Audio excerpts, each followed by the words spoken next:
We've talked about the psychological contract as early as the first week that we were together. So I'm not going to say much beyond pointing to how important that is in the way the organization relates to individual, and at least initially, the way the individual relates to organization. As a matter of fact, it becomes significant, not just initially, but largely whenever the individual believes that that contract, that psychological contract, is being violated by an organization.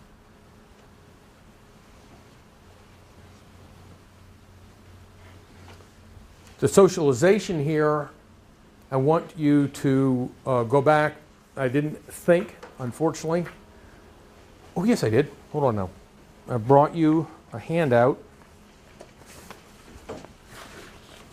And this is the one that I gave you just before class here. No, doggone it. That's on commitment. I'm sorry. You will find on your D2L site another handout on different ways in which organizations socialize members of the organization to it. Organizational socialization strategies. Yes, did I hand that out to you? It is on D2L. Okay, that's exactly right. And you know something, I'm not even going to try and go to it. Just to say, I want you to go pull that off, take a look at it, because one of the things that it does is it describes, it's a schema that describes a variety of ways that organizations socialize people to organizational culture, organizational norms and expectations. And as you're reading through the variety of ways that this is done, be aware that organizations can employ a variety, not just one and only one of those options that are available to you there.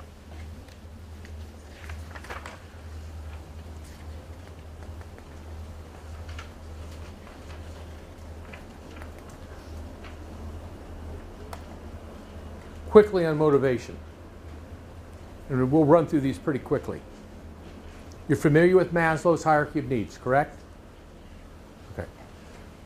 You're going to hear the same thing said just about virtually all of these things. There's some empirical validation of it. There's some research out there that refutes it. So it's a mixed bag. It's pretty much a mixed bag for most of these theories. That doesn't mean that we're going to throw the baby out with the bathwater. Maslow reminds us that there are priorities, a deeper level, more profound sense of motivation. They tend to deal with biological needs, safety and security. And we move up to affiliation and ultimately, depending upon which version of Maslow you're looking at, either self-actualization or aesthetic appreciation. Have you heard the concept of ego span before? It's a kind of an intuitive approach, but not a bad one, to what can motivate people at a point in time. Think of this as a psychic ruler. All right? Think of this as some kind of traumatic event, or at least some kind of emotion that's experienced as significant and troublesome. Think of my hand as holding a flashlight. Whereas before the event, the flashlight was free to move back and forth across the range of conscious thought options. When the event happens, what do we usually do? We focus on it, don't we? So we do two things. We begin to limit the range that's kind of consciously available at any point in time for what our thinking is. And we also focus more and more on that particular issue. So it's as if we brought the psychic flashlight closer and closer to it to illuminate it even more. That's that investment of psychic energy into that particular issue at the expense of other kind of things. And it's much more difficult to transition to other kind of issues as we're focusing in on this. And this is the notion of ego span, right? Which is to say, what's that distance, what's that span that's available for our conscious concern at any point in time. And if things are going on in our lives that are particularly significant to us, it's going to limit our range. It's going to limit our flexibility to attend to other kind of things. People who are involved in employee assistance counseling know this very, very well. You know, we should know this as social workers. People don't come into an organization in the morning tabula rasa, blank slates. What happened the night before? Well, were you out partying, getting drunk, and having fun? You may be tired. You may be tired. Right? But it's a whole lot different than getting into a terrible argument with your loved one and having that person storm out of the house or the apartment, flipping you the bird and telling you that it's all off. Right? Yeah. Chances are you're not really prepared to do a lot of work on either of those scenarios, but particularly the second one is going to create all kinds of problems with regard to your attention and your willingness to focus on the work at hand at the organization. So people bring their problems with them from home when they come into an organization. But it's fair because guess what? People bring their problems from work back home too. There are a lot of cats with bruises on the butt because they happen to get in the way of somebody who between the car and the front door, and they just happened to be there at the time. You know, you wanted to do it to the boss. You know, but poor little Muffy got in the way. Ego span. Okay. McClelland's theory focuses on needs. These are basic needs that people have for affiliation, achievement, or power. And think how that plays out in an organizational context. Think about, as we're thinking about leadership for this week, think about how a person's basic and enduring needs for affiliation might find expression in the kinds of leadership styles that this person emphasizes or gravitates toward, as opposed to the kind of leadership that would be more consistent with somebody with a high need for achievement, particularly for the recognition that goes with that achievement, as opposed to the individual who has a high need to express interpersonal power and to dominate others and situations. Very, very different kinds of leadership styles that we might expect of those folks. By the way, does any one style of leadership uniformly work best across all organizations and contexts? Doesn't, does it? Okay. But it's sure the case that some leadership styles don't work well at all in certain kind of contexts. Right. A grenade lands in a foxhole. Let's debate who's going to jump on it, right? Let's assess this for a while. Let's make sure everybody gets a chance to express his or her opinion, you know? And it was interesting reading your discussion items, particularly around participative management.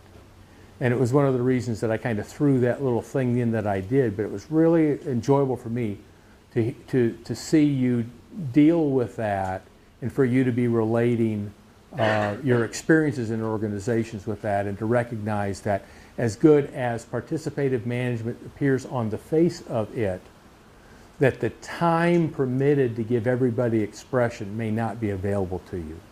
That the motives that people bring as they engage in that participation or discussion may not be all, well, peaches and cream. They may not be all transparent. Right? That the level of skill and knowledge that people bring to that participative decision-making process may be highly disparate. And yet you may have communicated to everybody kind of an equal footing in decision-making. That is to say, regardless of whether you're invested in the issue or not, regardless of whether you're knowledgeable in the issue or not, regardless of what your motives are or not, regardless of your commitment or not, everybody gets the same vote. That may not work all that well in certain situations. Aren't we, as a culture, pushing towards that equality, non-discriminatory practices, how we relate to each other? I mean, in other areas, even like in public school, elementary school, middle school, no one person is any better than anyone else. Everybody has everything in common. You're all, everybody's equally important. And yet it doesn't work like that in an organization. Well, and you know something? It's not even true even in the school, because the person saying that, if it's the teacher, clearly is talking and meaning that only with regard to the various students. Still very, very protective of, and appropriately so, the major distinction between student and teacher, even in that situation. Right. And probably isn't saying it exactly that same way when talking to the principal, knowing that there's a power differential there as well, and you have to tread lightly when you're trying to manage your own boss, right, kind of thing. I think that what you're seeing is largely an expression of, in part, some cultural themes that are going on, but also you're looking through the prism of social work. And social work has a very, very strong emphasis on participation, and in some sense, I think it becomes a bias even with regard to the limits of so-called democratic participation or free participation in settings and in situations that aren't built for that and that require something different than that. So when you're talking about decisions that really rest upon very specialized knowledge and that require very rapid kind of responses with a high quality component to it, that really begins to challenge the utility of broad-scale participation. Now, transparency as you move into it, transparency in many cases through it, and transparency afterward can still be accomplished even if the actual participation decision-making was restricted to a few in that particular kind of instance. And then there are those kind of situations where participation by the many, simply for ethical reasons, isn't a good idea at all. Personnel issues involving sensitive information about performance. Wow. Do we really want that information to be generally known? No, we really don't. So there are a variety of those kind of things. And I think that from our particular professional academic scenario, it's easy to lose sight of the limits of what are basic, fundamental, and just tenets of the profession. Herzberg did something really, really, I think, exciting. Again, mixed empirical results about this, but a very, very important approach to motivation. And he's going to contrast it. Let's see here. You have, that's right, okay, never mind.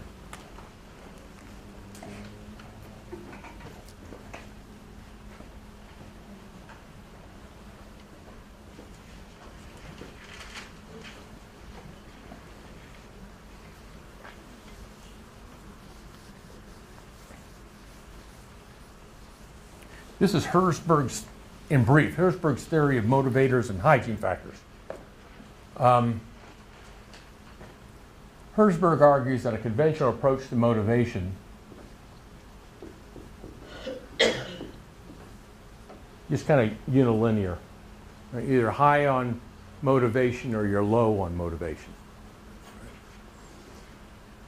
And then he looks at the kind of things that people refer to when they're talking about motivators. Right? And they're talking about, in the organizational literature, particularly in the business literature, they're talking about salary. They're talking about benefits, great offices, all kinds of perks that go along with that. Right?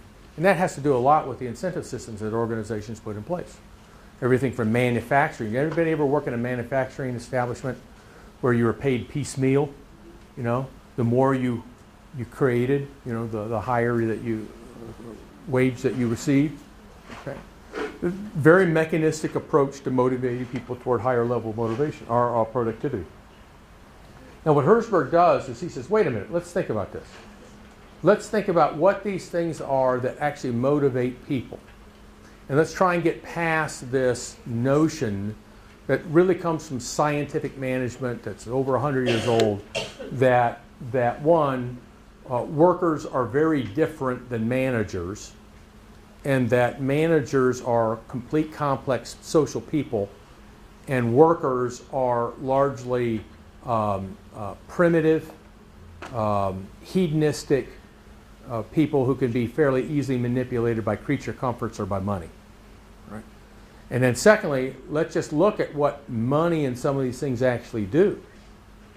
Well, what he begins to do is he begins to distinguish between two different arrays. We'll stay with low and high here, all right? But these he's going to refer to as hygiene factors.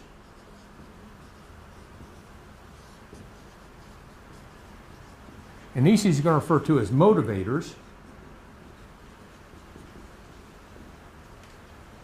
And together, this is going to be his approach to motivation.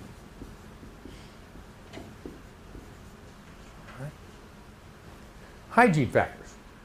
For Herzberg, hygiene factors are things that primarily that distract you from doing work well, but if they're satisfied, don't necessarily encourage you to do more work or work better. What might be an example of that? What might be an example, and I'll give you a hint. It's something that we right here experienced today. Temperature. Outstanding. That's exactly right. Remember when you walked into the classroom? Remember how hot it was? And most of us went, holy moly, you know, this is going to be miserable. And so for several of us, the very first thing we did was come over here and start opening these windows, right? So things like climactic conditions can distract people from being productive at work. But once they're satisfied, they don't make you want to work all the harder or be more proficient or more effective or generate more piecework or whatever it is. Right? What are some other things in addition to the temperature that might be that way? Put down some of these things. It's like climate. Probably the tools you would need, like pens. Cool. Yeah. Kleenex. Uh-huh. Kleenex. Good for you. I had an issue with Kleenex, so, but anyway. Or how about tissues? Yes, tissues. I do too. I figure if I'm at work, and I have a cold or a flu, and I'm at work, damn it, ETSU owes me tissues. You know? If I'm at home, I'll use my own Kleenex. But if I'm here, ETSU is going to pay for them. No, really not. No. That was for the record. And that was for the record. Okay, tools and office supplies.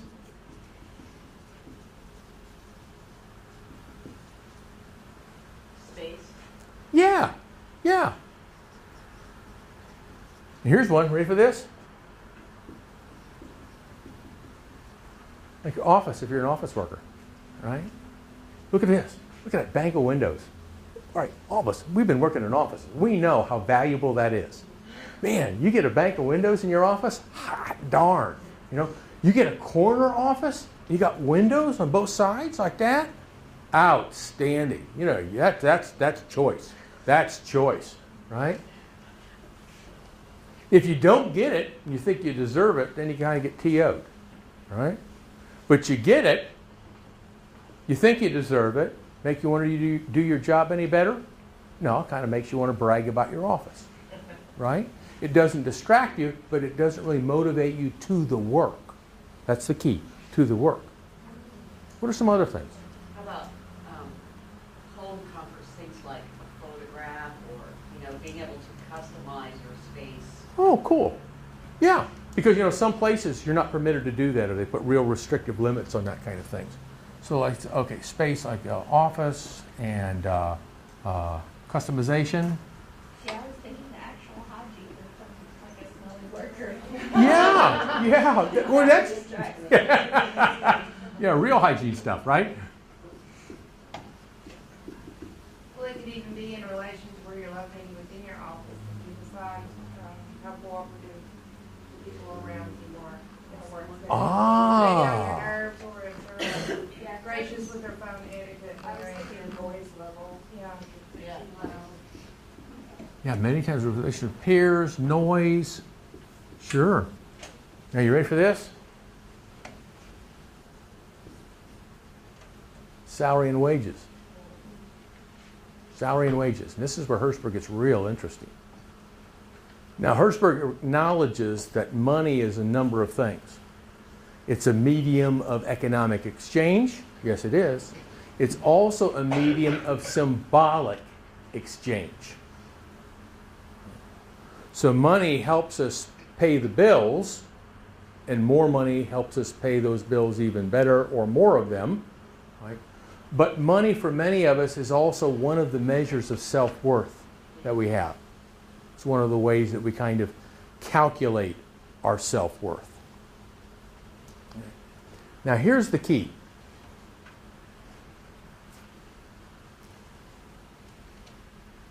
Do you work for money?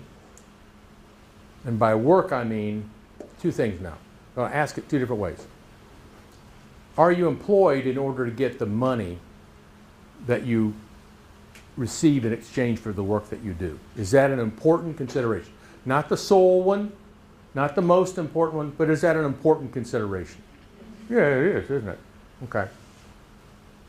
Does the money you make, so we've answered yes to that question. Yes, money is an important factor in my employment. Is it an important factor in the quality of work that you do? It shouldn't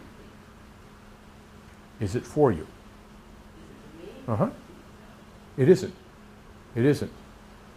How many of you, when you're faced with a client crying, looking to you for help, and you know you can help that individual help themselves, right?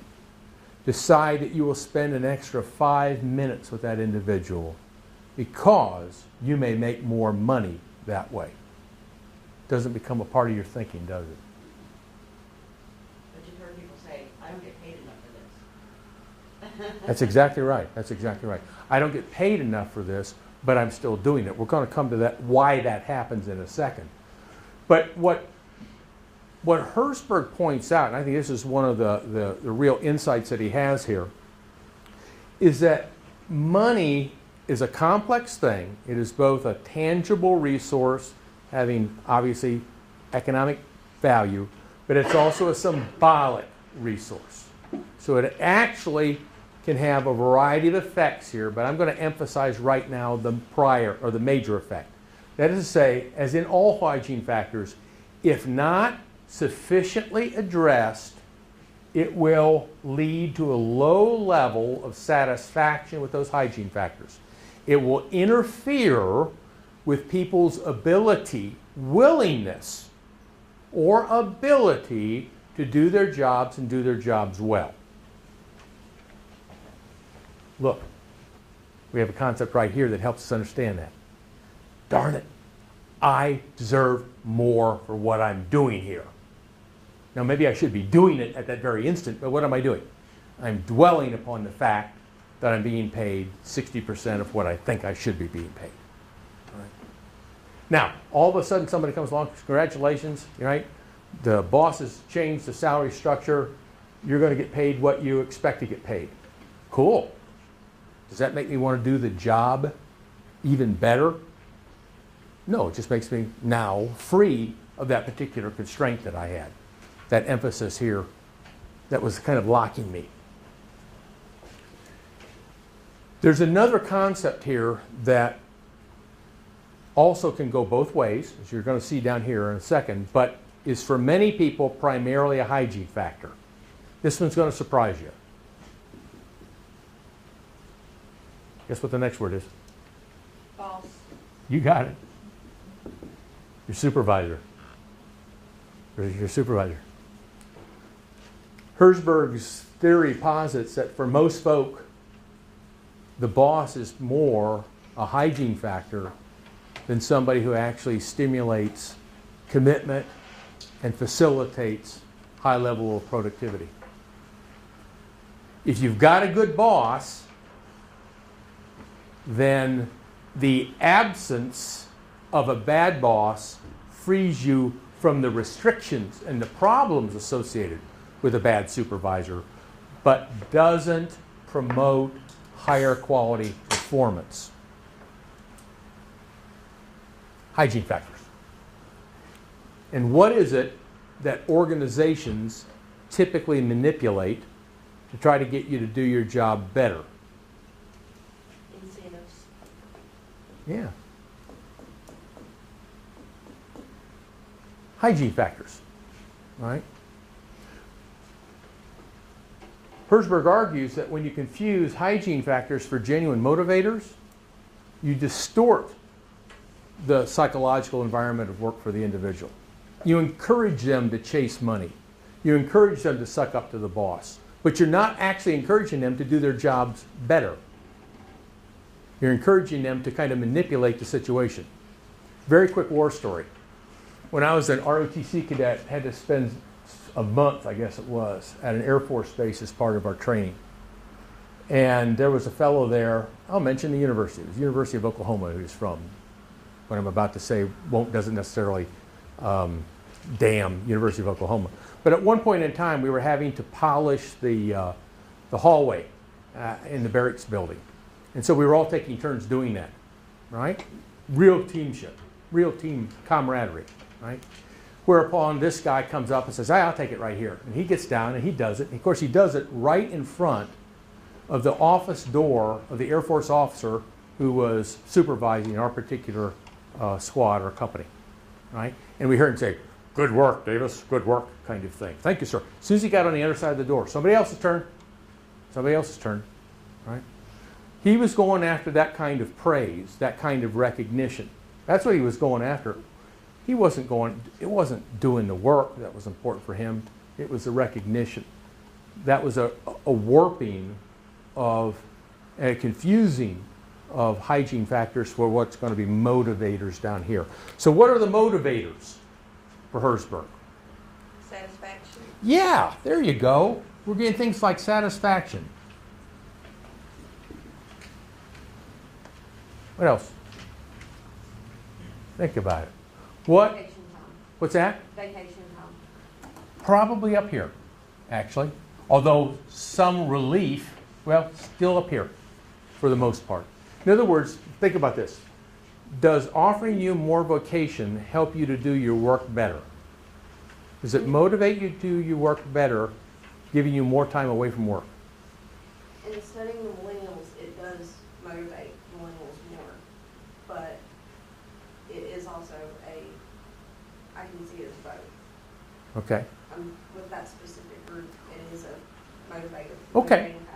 factor. Okay. Any of these things potentially, because they also have symbolic value, in addition to some other occupationally specific, tangible kind of things, might actually be seen down here. But for the most part, vacation and benefits would be seen up here as hygiene factors. But how about the idea of challenge?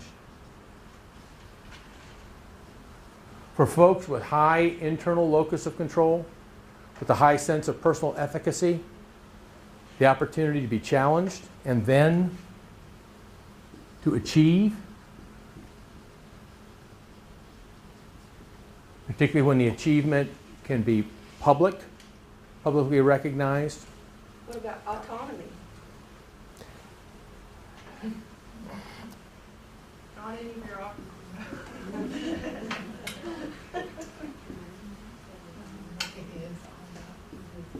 Level of autonomy is probably going to be more a hygiene factor. If you've got it, then you're going to be able to engage in the challenges and the satisfaction that comes through achievement, right? And many times here also, here's another one that can come down here. Because so much of the satisfaction and the sense of achievement is derived in a social context. This can also help a bit. All right. Self-esteem. What's that? Self-esteem.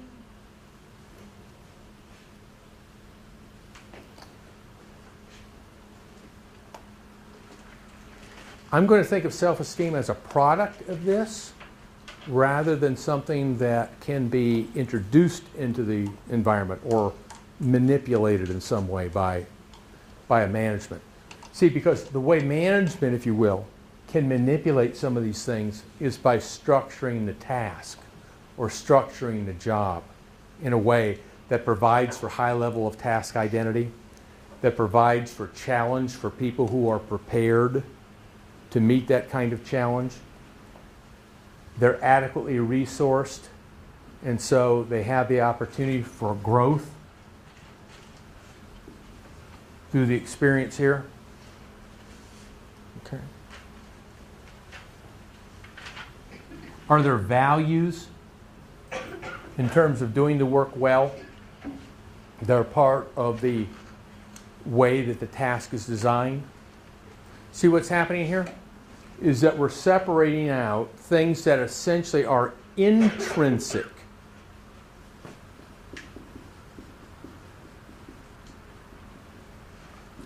Intrinsic to the job versus those things that are extrinsic. X.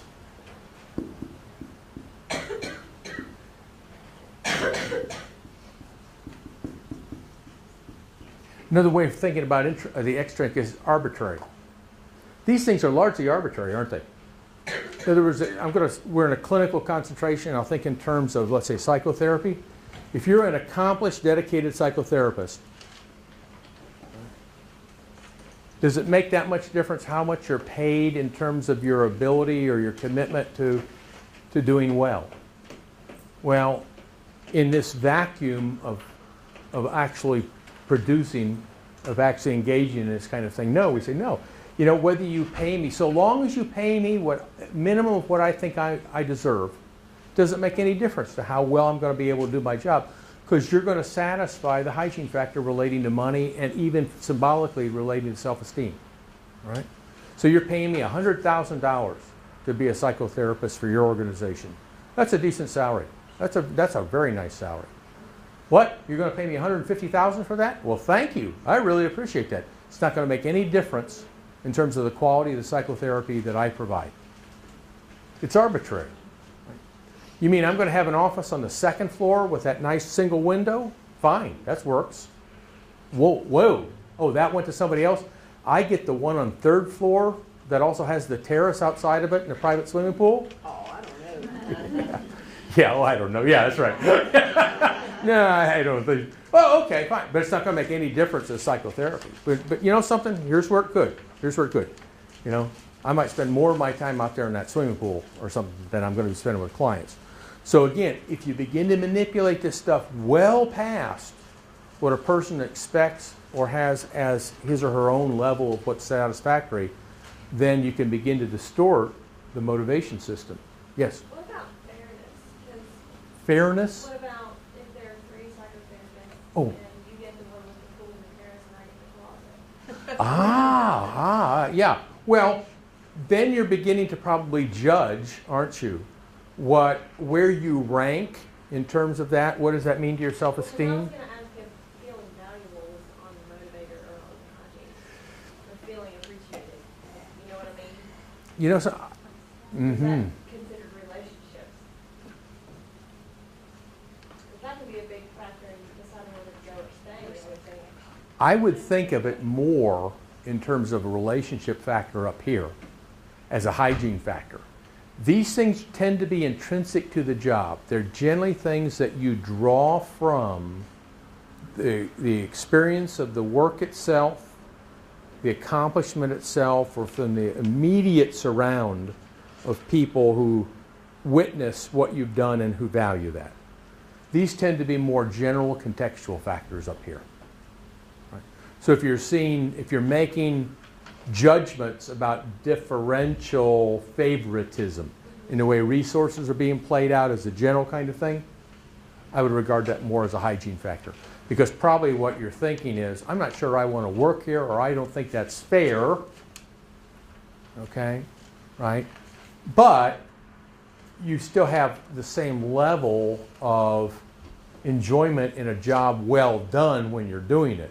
Now, you might not want to do it there. And that's the issue that we frequently find with people. And sometimes we find it, you know, in that career anchor from that earlier handout. Had a friend used to talk about, he worked for Procter and Gamble. Yeah, Procter and Gamble, many years ago. He talked about being trapped by the golden handcuffs. He didn't like what he was doing, but he sure liked the salary and perks. Right? They had him trapped in a beautiful set of golden bracelets. And the last I saw him, he was still working for Procter and Gamble. right? Because they were still paying him great big bucks for a job he thought was crappy. Now I'm using the word crappy here because we're being videoed. But Herzberg actually uses the other word for that. And he says, do you ever wonder why some people do crappy work? He says, because you gave them crappy jobs. That's probably the number one reason for that. You gave them crappy jobs, or you gave them a crappy context within which to do those kind of work. So he's a big one for what? Addressing, at the minimum, a certain level of satisfaction of the major hygiene factors, and then embedding as much intrinsic reward into the job itself so that people can want to work, want to accomplish the work they have because of the intrinsic satisfaction that they'll receive from that. So how do you do that? You shape jobs. You enrich jobs. If there is a crappy job that has to be done, why does one person have to do it? Why don't you distribute certain elements of that to a variety of people, or do a job sharing where people get relief from that one bad job? A whole wide variety of dynamic kind of job design issues, along with a sensible array of hygiene factors that have been adequately addressed. But when you were talking about the golden handcuffs, Yes. it goes back to your personal values too.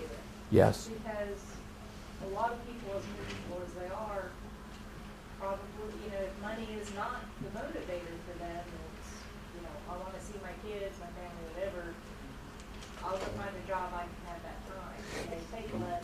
And you're cuffed by not golden handcuffs. Yeah. Yeah, see, for them, for the people you're describing, money didn't have that kind of value for them. So they didn't need it in terms of its economic value, and they didn't need it in terms of its symbolic value.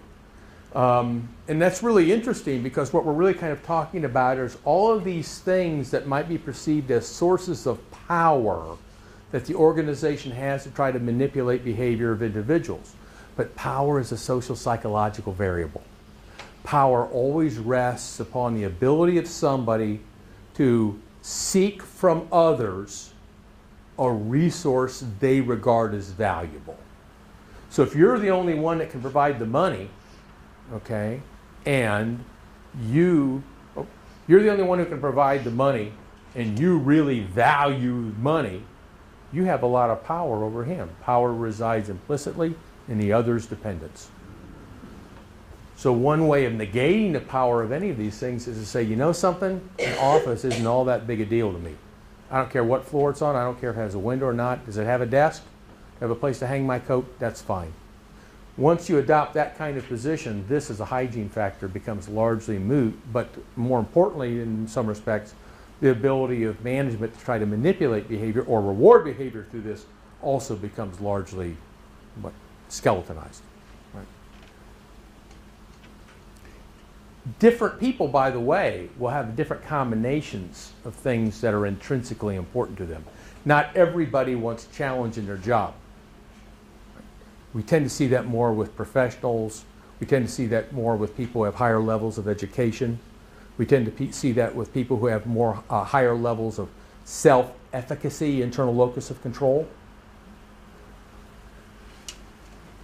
If you're a relatively fearful individual, high external locus of control, chances are you don't want a lot of challenge in the job task ahead of you because you don't feel very powerful. If you're afraid of personal growth, the opportunity to grow through your job probably isn't something that you seek. So different jobs will appeal to different people as well. And there are limits to your ability to craft these kind of things to meet individuals. Matter of fact, it's probably not even a good idea to do that when you take it all the way to the logical extreme. Because one of the things most organizations have to be prepared for is turnover. The people that you start with or that you have today are not going to be exactly the same people you're going to have 3 years down the road. You can't be changing a job formally every time you change the incumbent of that position. Can you change some elements of it? Frequently you can. You have to entirely redesign it? No, probably not a good idea to do that. Okay. Let me quickly go on to just House's goal path model. Here, it's just the notion stripping it to its essence, that people will work toward organizational goals when they perceive a reward for themselves, an intrinsic reward for themselves in doing so. That is to say, they will achieve certain important personal values or express them in achieving the goal that you've laid out for them. They see a path between themselves and the organizational goal in a way that is harmonious with their own goals and their own values.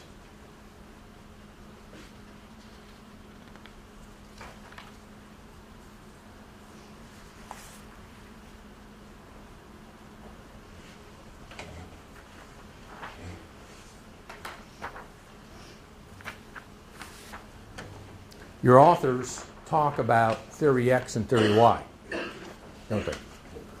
This is a place where there's kind of a bridge. Theory X and theory Y, very much a part of the human relations school of management. Herzberg, his theories, very, very, very firmly in that human relations tradition of management. Human relations, probably one of the best examples of a management philosophy or management perspective that emphasizes an appreciation of the uniqueness and importance of individuals. And oh, by the way, anticipating next week, also the importance of recognizing groups within organizations as well.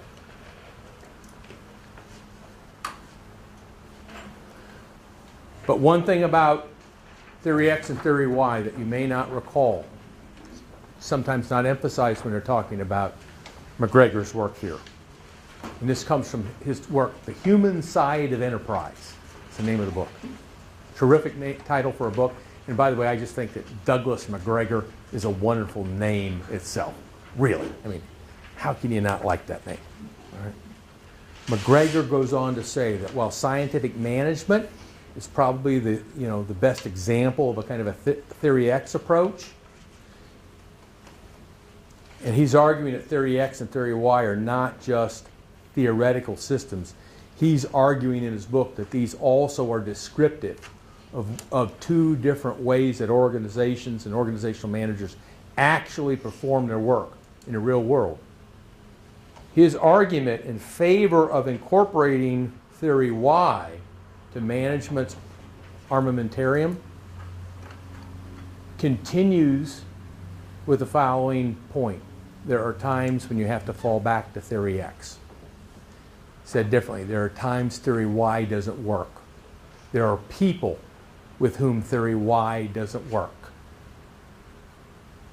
When theory Y doesn't work, you better have theory X at hand, and you better be comfortable using it. That's also part of McGregor's argument in The Human Side of Enterprise. So just as we were talking a little while ago about participative management, which would certainly be within the theory Y tradition, there are situations, there are times, there are people where participative management simply isn't appropriate or doesn't work very well. You'd better have an option available to you, and it will tend to be more autocratic, more directive, more top-down. Okay. I want you to very briefly break up into groups. And I want 4 groups.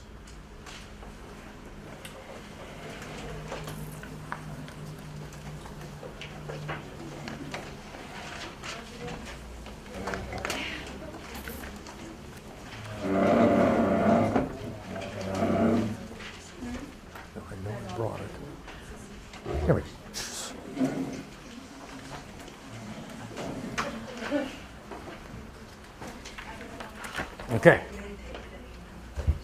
Here are your topics. Thanksgiving dinner. A term paper. A social work education workshop. Applying to a PhD program. All right. What topic do you want?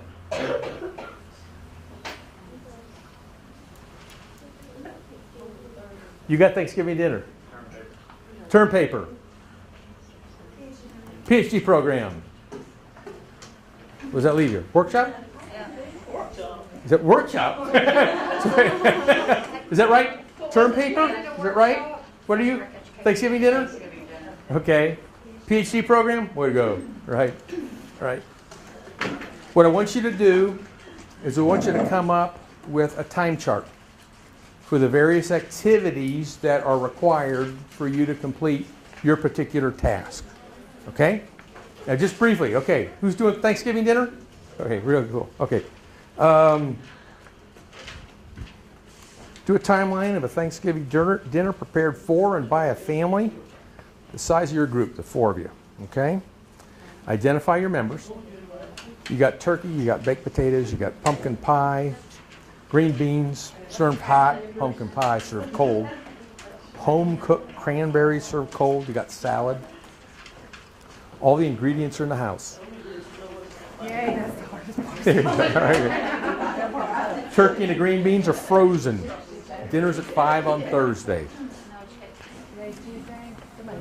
Don't forget to set the table. Identify the critical path. Remember what the critical path is? What's that? In the timeline, there's a critical path. What's the critical path?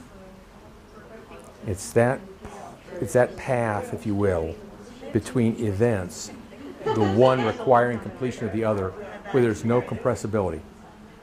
You've got no slack time. More introduction out of the way. That's right. So come up with a timeline, okay? Okay, you guys are doing a term paper. You've got to have 8 scholarly references, 2 interviews with community leaders.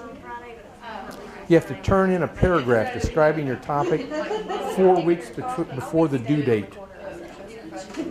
Identify the critical path if you have one. And again, what's the critical path? It's the A to B, the B to C, the C to F, or whatever it is, where there's no compressibility. You don't have any slack time. This depends upon that, and anything else that's involved has some slack time involved. This path doesn't. That's the critical path. Okay, go for it. 4 weeks before, so you turn in a paragraph, what? 8 scholarly references, 2 interviews. And then what's turn in a paragraph about what? Oh, you have to turn it into the prof 4 weeks ahead of time. Yeah. Okay. You're going to a PhD program, huh? Yeah, I'm sorry, I'm in your way. No problem, no problem. Okay. You need to get accepted, which means you have to take the GRE. You have to get transcripts. You have to submit your application by March 1st. Okay? You wait to hear on May 1st. In which school you want to go to, by the way? No, Tallahassee. You're going to Florida State.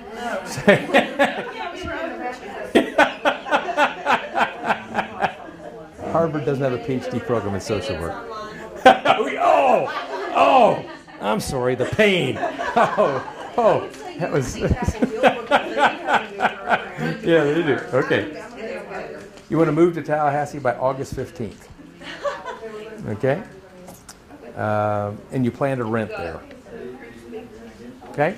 Here's your timeline. So wait, did you say submit by March 1st? Mm-hmm. You'll know by May? May 1st? Mm-hmm. And you want to arrive in Tallahassee by the 15th of August. Do you remember what a critical path is? Remember what the critical path is? It's the relationship, or the line, if you will, between different events on your timeline that's non-compressible. In other words, B depends upon the end of A, and there's no slack there. And that kind of thing also applies to C, F, and G, let's say, in your timeline. Other elements might have some slack. They can run longer. But this critical path is the minimum amount of time required to go from point A to the end of it. So in your timeline, identify that if you got one. Are we going to go over these? Okay. Okay, thank you. Yeah, you're welcome. That's why we're doing it in class. What are the call from taking the GRE? Don't you need the transcripts first? No, I don't believe you do for the GRE. But you do need, no, you don't, but you do Study need, and pay the money. yeah, that's exactly right. But you do have to send that stuff along with your references. Throw in references there if you want to Tallahassee. Along with your personal statement, along with the application form. Yeah, Florida State, doggone right. Various forms. Various, yeah, throw in various forms. That's good enough. Hey there. And you folks are doing a, hold on now, a workshop. Workshop. All right, you need to get a speaker. You need to reserve space. You need to publicize it in 3 different media. You need to provide coffee and donuts. You need to bring any extra donuts to class next week. Okay. All right. You have a $100 budget and a helper. Okay, identify your critical path. Now, you know what the critical path is in here? No. Hold on for 1 second here. Because we tell us about it. Right. Where is it? Hold on here. Just a second. Here. The critical path involves a particular event. There's no slack time. Okay? In a critical path, there's no slack time. This is the starting at B requires the end of A, and that's true of the entire path. Some other things happen, and you can go longer or shorter. It doesn't make any difference. It's done. It's done. Things can wait, right? But the critical path involves a relationship between those things that can't be compressed anymore. Okay, once you end one, you immediately start another, and that goes on all the way to the end. That's what tells you the minimum number of days or weeks or months you have that's required for your project. That's the critical path.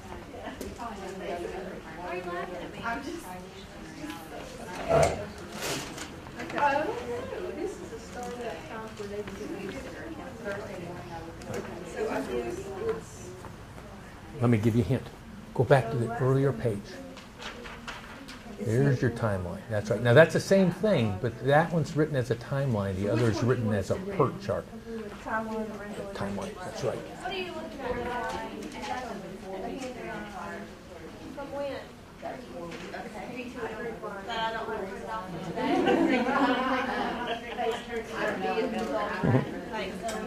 Can I look at it real quick?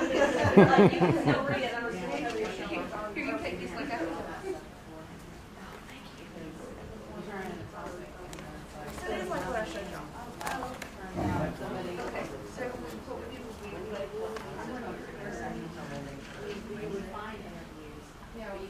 so you get a list of verbs where they go, and then have it divided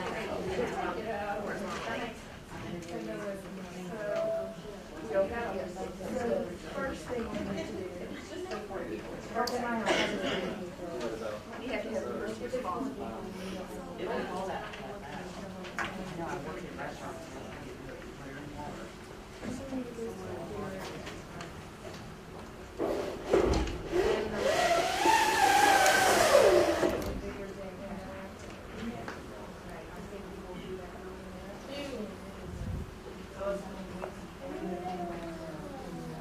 How many weeks do we have? What's our time frame?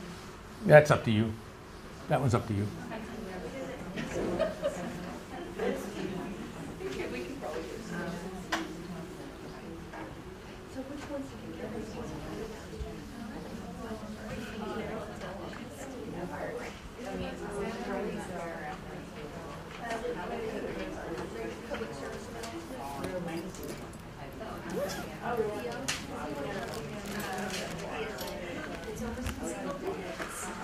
As you get your timelines done, come on up and put them up on the board.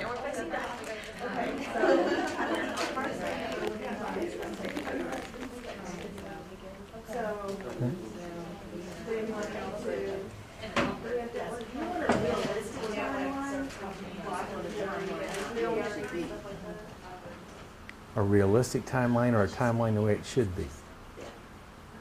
We're thinking if we have 4 weeks, it'll be 3 weeks, do nothing, 1 week. The way it should be. Thank you. Thank you for that context.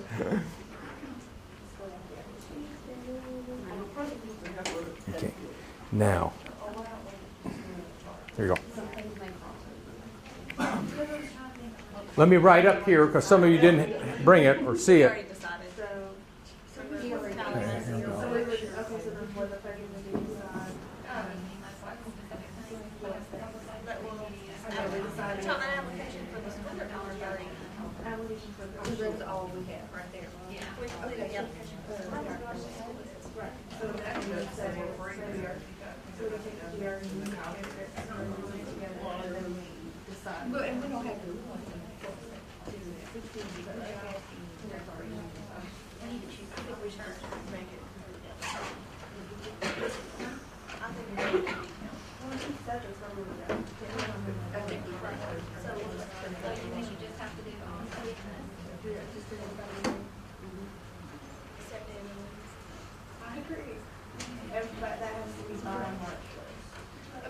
Dr. Smith, can you tell us which ones you gave us again?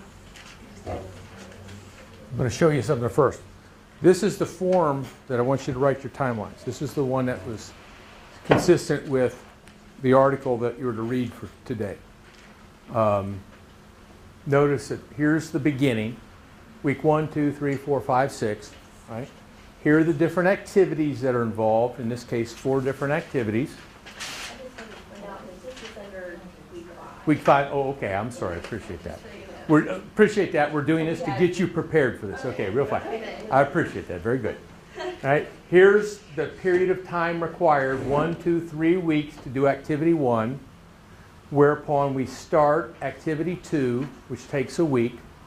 Notice that because it needs to get done anyway, activity 3, we started it here and went here. We probably had some practical reasons for that. Maybe we could have started it earlier. Maybe we didn't have to start it until later on, but it needs to get done. Likewise with activity 4. But notice this, that what I'm assuming here, I'm implying that the beginning of this activity rested upon the accomplishment of this activity 2. That the start of activity 2 rested on the completion of activity 1. Right? For example, this is the renovation of the facility. This is building the facility. This is equipping it with its equipment or whatever it is. This is training staff. This is publicizing. Notice all these things are required, let's say, to set up a new satellite program. But this, in red, is the critical path. This is the one where nothing, it's going to take us a minimum of 6 weeks to get this done. Because it takes a minimum of 3 weeks to do this, a minimum of 1 week here, and we can't start it until this is completed.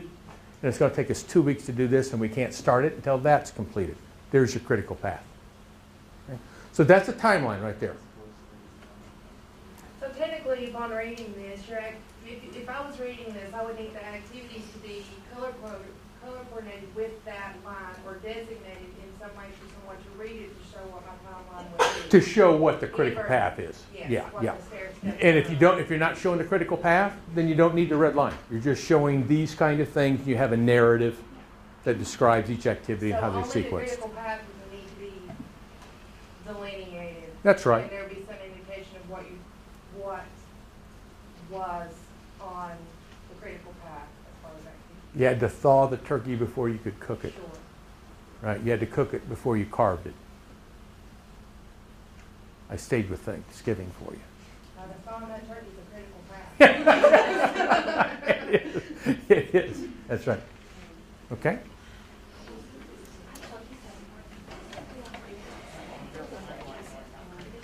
Here, come on, let's do it right now for what you got. Because I'm going to try and get you out of here within 5 minutes. So send somebody up here to wing it.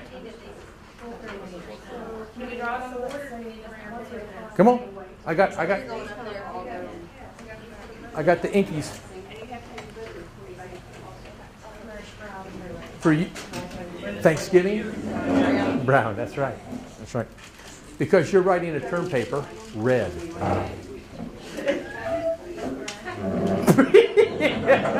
Go right ahead. Go right ahead. Go ahead. See if you can get away with it.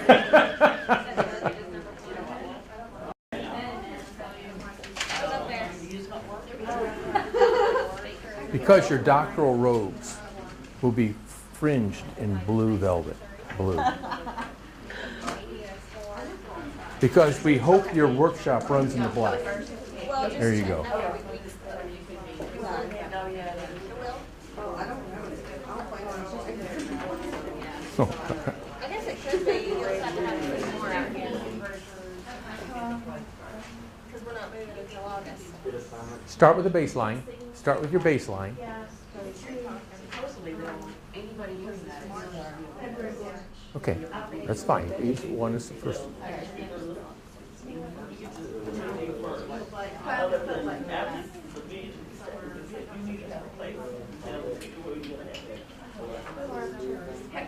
Just focus on one two things.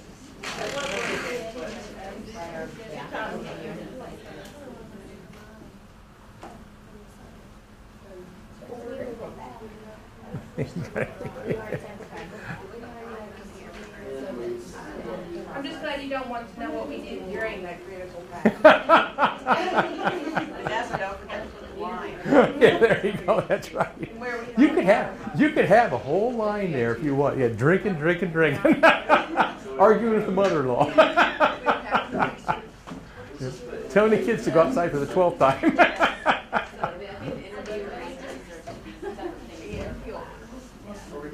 Watching Dallas on TV. Watching Detroit on TV. Yeah. My wife. They're my second favorite team. And I'm also Seminole. I was delighted to hear you say that. How badly did we beat North Carolina? Was it 33 points? I lived in Jacksonville for 17 years. And a lot of my cleaning customers tell the social status, your economical social status. Yeah, economic, socioeconomic Whether they were sense. Gator fans or Seminole. Oh, really? And how did that work? In Jacksonville, at least. The more educated and higher income clients in Seminole. Really? And the rednecks. Really? Just happen to have a good paying job. Yeah. Really? That's interesting.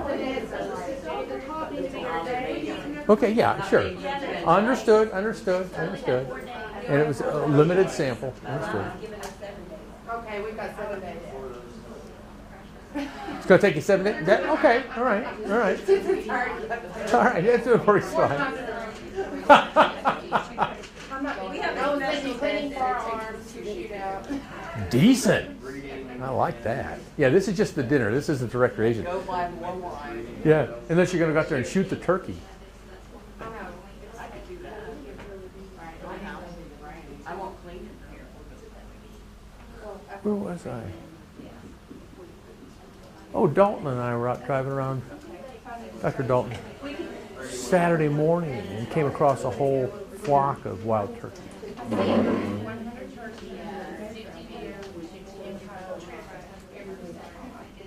That's fantastic. No, that's right. You probably already noticed, it's a pack of wolves, right? Oh, yeah. As a matter of fact, my wife and I were talking about those adjectives or nouns the other day. Yeah, a covey of quail. Those kind of stuff. What are they? I think that is the most ridiculous thing in the world. You know, if you want to use it, it's fine. But the truth is, if you want to just say group, that's perfectly fine as well. I just think that whole pride of lions. All right, I get it.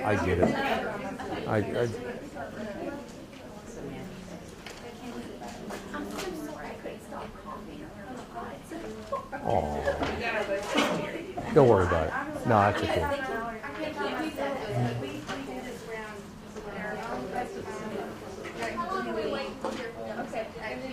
From March to, we applied in March and then we applied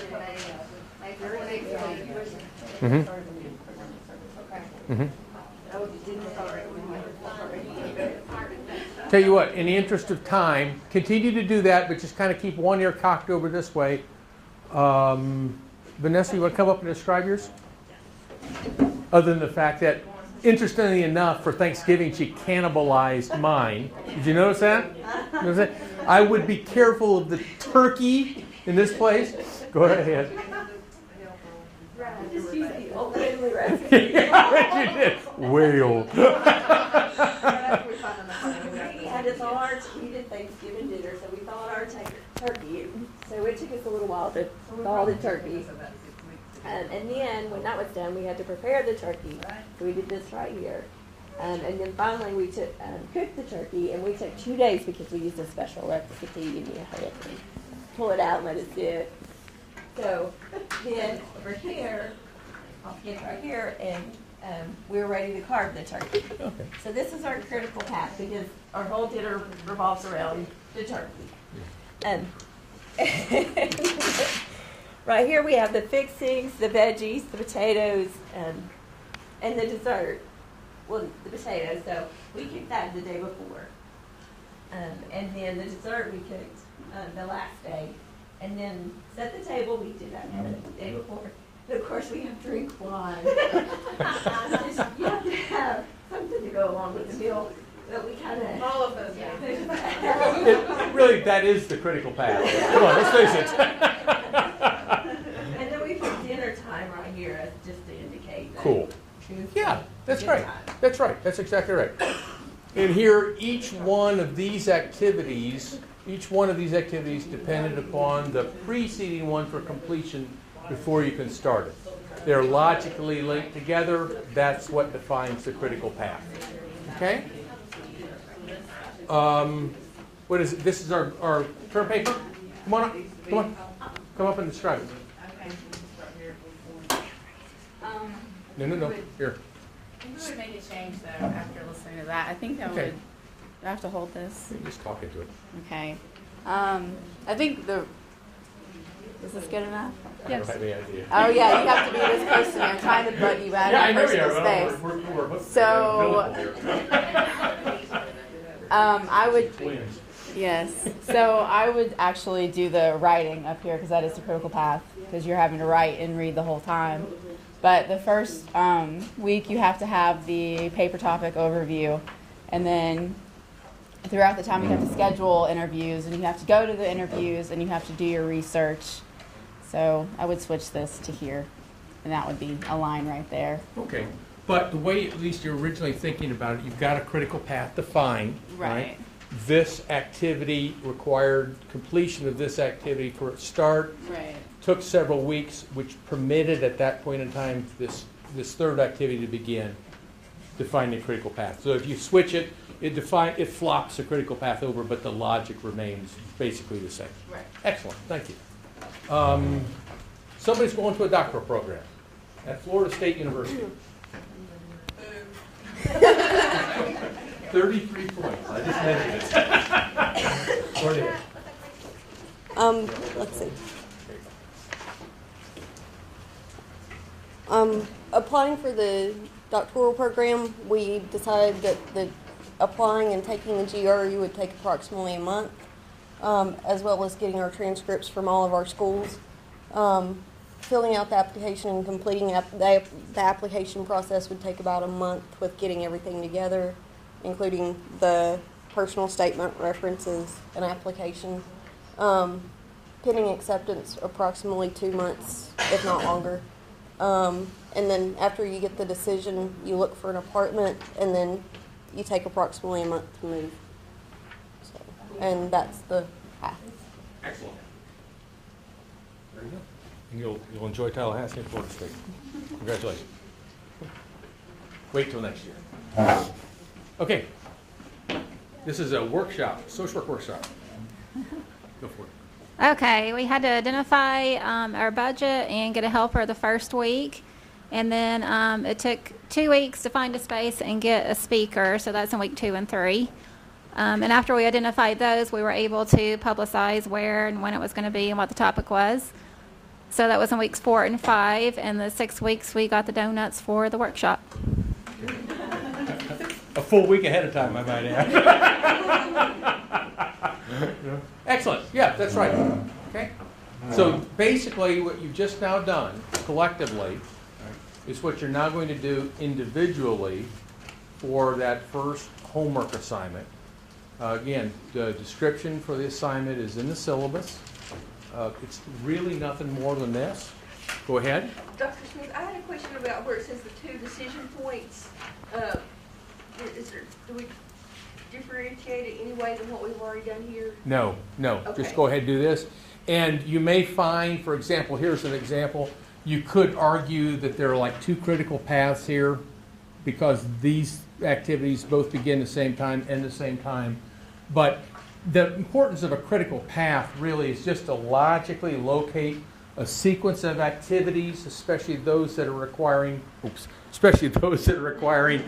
completion of a preliminary activity before you reach a final one or a subsequent one. Feel free, you can find programs on the net where you can put these out and they'll come out looking very professionally. If you want to just go ahead and handcraft them with pen or colored pens, feel free to do so. I just ask that you do it neatly and describe the basic events, put your timeline here, and then just a summary paragraph of what it is that you're trying to do and how the different events relate to one another, relate to the final product. Right?